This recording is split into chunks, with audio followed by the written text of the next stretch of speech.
Peggy 18.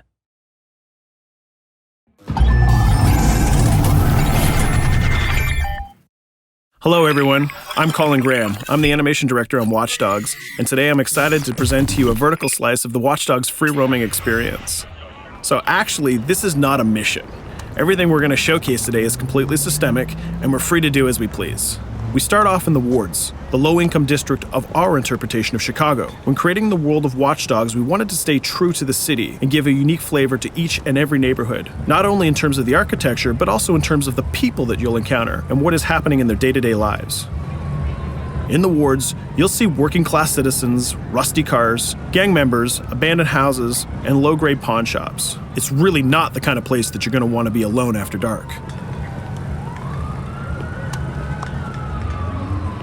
Nowadays, modern cities are increasingly managed by software, controlling traffic lights, electricity grids, and surveillance systems. In our version of Chicago, this management software is called CTOS, or the Central Operating System. The CTOS controls everything in the city, and it was created by the Bloom Corporation. Since the CTOS has been installed in Chicago, people get to work faster, the crime rate has dropped, and the communication networks are now more accessible and stable than they ever were before.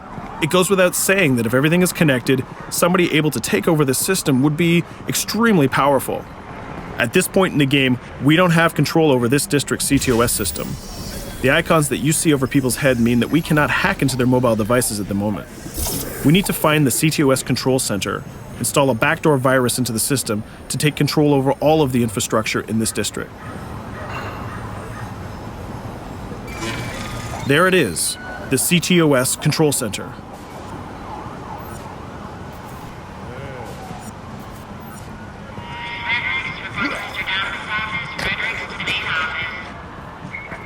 Watch it. You're walking someplace you got no business. It's heavily guarded.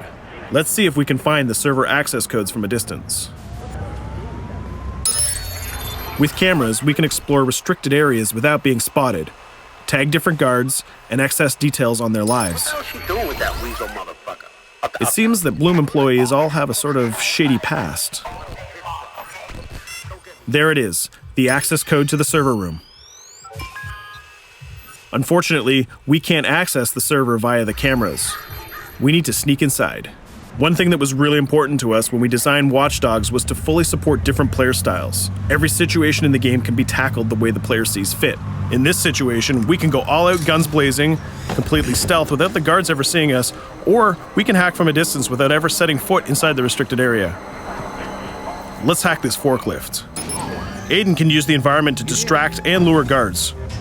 Pretty much anything you hack has multiple functions. So, for example, you could use this forklift to access the roof, or you could use it to create cover.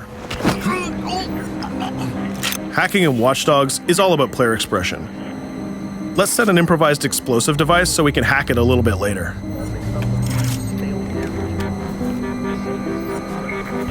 You'll also notice Aiden's low-profile stance. This indicates when the guards are unaware of our presence. We'll try to reach the upper level of the building to see if we can gain a vantage point over our opponents. Everything in the environment can be hacked, so we're going to make some dynamic cover.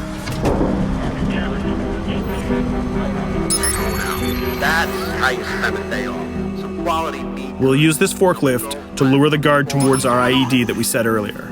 Let's see how this plan unfolds. You're working them on.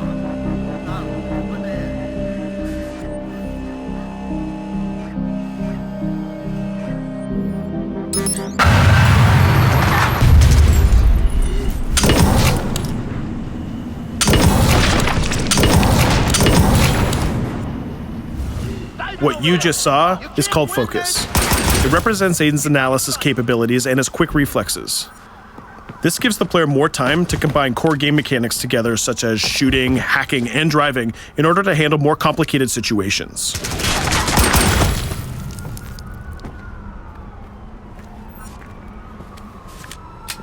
Now we can access that control room.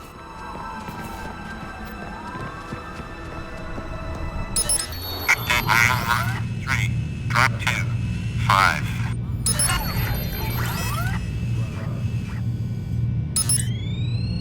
Now we'll be able to hack all of the devices connected to the CTOS within the districts. Thousands of cameras, traffic lights, the electricity grid, and most importantly, all of the citizen information profiles. We can also benefit from the Chicago Police Department Crime Prediction System, which uses facial and pattern recognition to spot potential criminals or potential victims. Since this is a pretty rough neighborhood, I'm pretty sure we're going to stumble on some suspected criminal activity pretty soon. And there it is. The system just pushed an alert of a potential crime. We can see the system trying to triangulate the location on our minimap. Take note, this isn't a mission. This can happen anywhere at any time. We've just spotted a potential victim. It's always up to the player if he wants to investigate or not, to take action or not. So let's see how this turns out. Yeah, you're right. Could I just...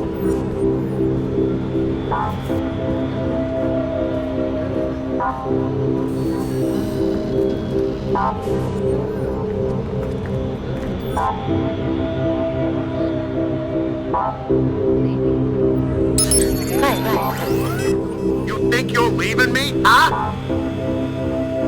Jesus, I told you to stay away from me! You belong to me now. Get it? You better leave or I'll call the cops! I'll fucking kill you, goddammit! Get off! Yo! That was close. Good thing that we intervened. We managed to prevent the crime, but we triggered a chase. From here, the criminal's behavior is unpredictable. He can try to get away, shoot back at us, surrender, or call for backup.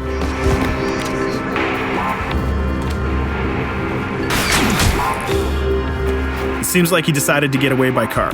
Let's chase him down. In Watch Dogs, we have a wide variety of vehicles. Each one of them has their own unique properties and handling. Let's see how we can use the CTOS to our advantage to neutralize this criminal and leave the cops to deal with him later.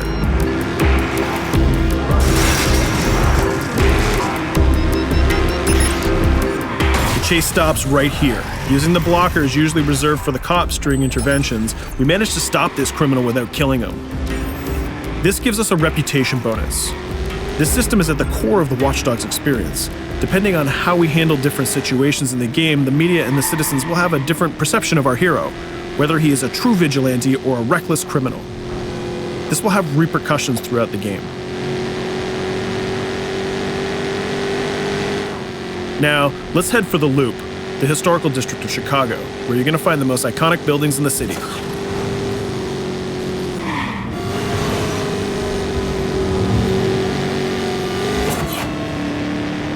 We're going to go to a gun shop to see what arsenal is available for players. The economy is a big part of Watch Dogs.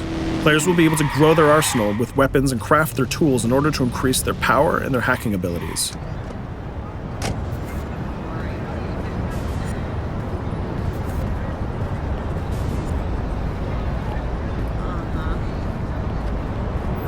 No, it's okay.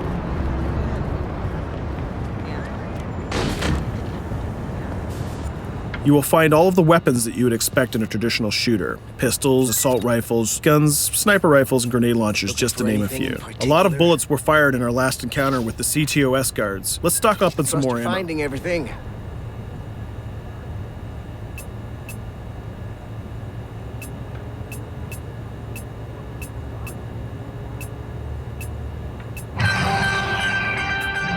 As we mentioned earlier, the media keep track of your actions and the citizens are going to react according to the perception that they have of you. Here, the media is reporting a crime in which you are the #1 suspect. The gun shop owner recognized you and decided to trigger a silent alarm to notify the police. Copy that. Possible wanted suspect presumed armed and dangerous. Police are now trying to locate the source of the threat using the surveillance system in the city, represented by the yellow circles on the minimap. Come in, PH3.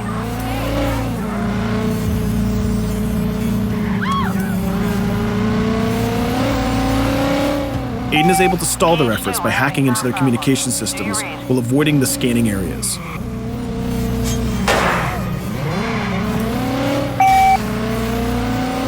PH units, do you copy? Repeat, squad to all PH units. Once they've lost our trail, we can go back to our activities.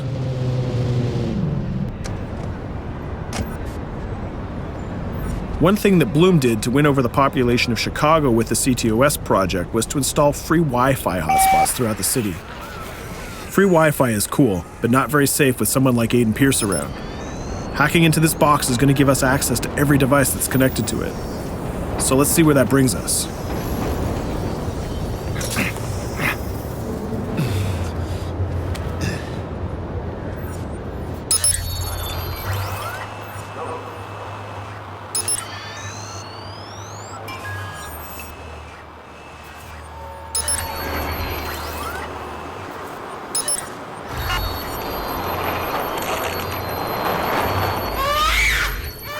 We just hacked into the webcam of a laptop. It seems that we're in the apartment of a mother and we can hear her baby crying in the background.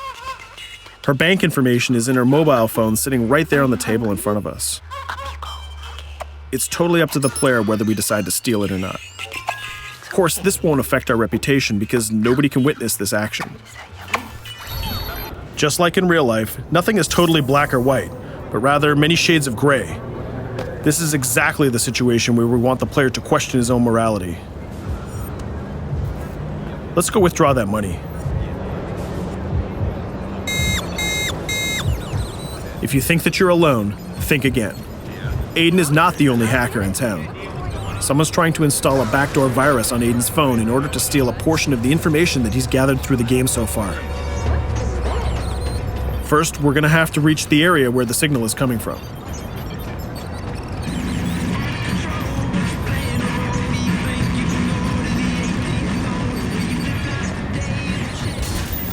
Using our profiler, we're going to try to identify the hacker before the installation finishes.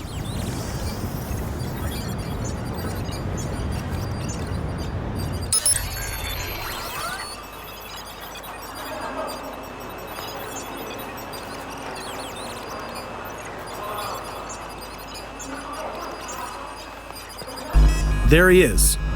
In Watch Dogs, things aren't always what they seem to be. This is actually another player that seamlessly came into our single-player experience. Let's not let him get away with this. We're going to teach this guy a lesson.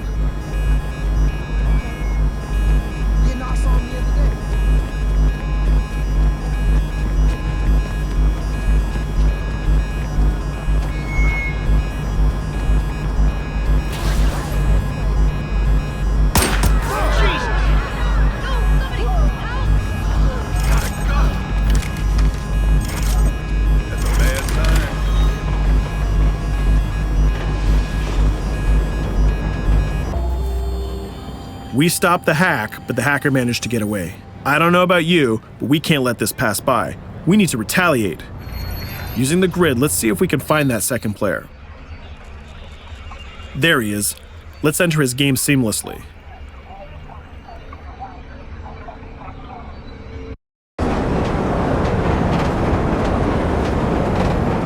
The second player is not yet aware of our presence.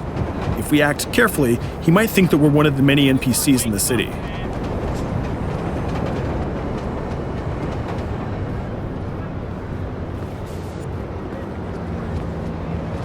What was that?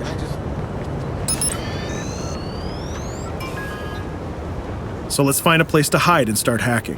What's going on?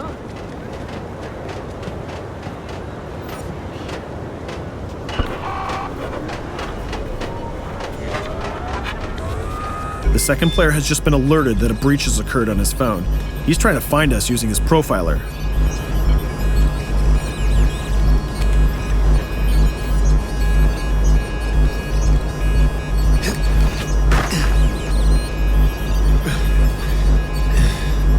He's dangerously close. Let's hide in the car. We're spotted. Let's get out of there.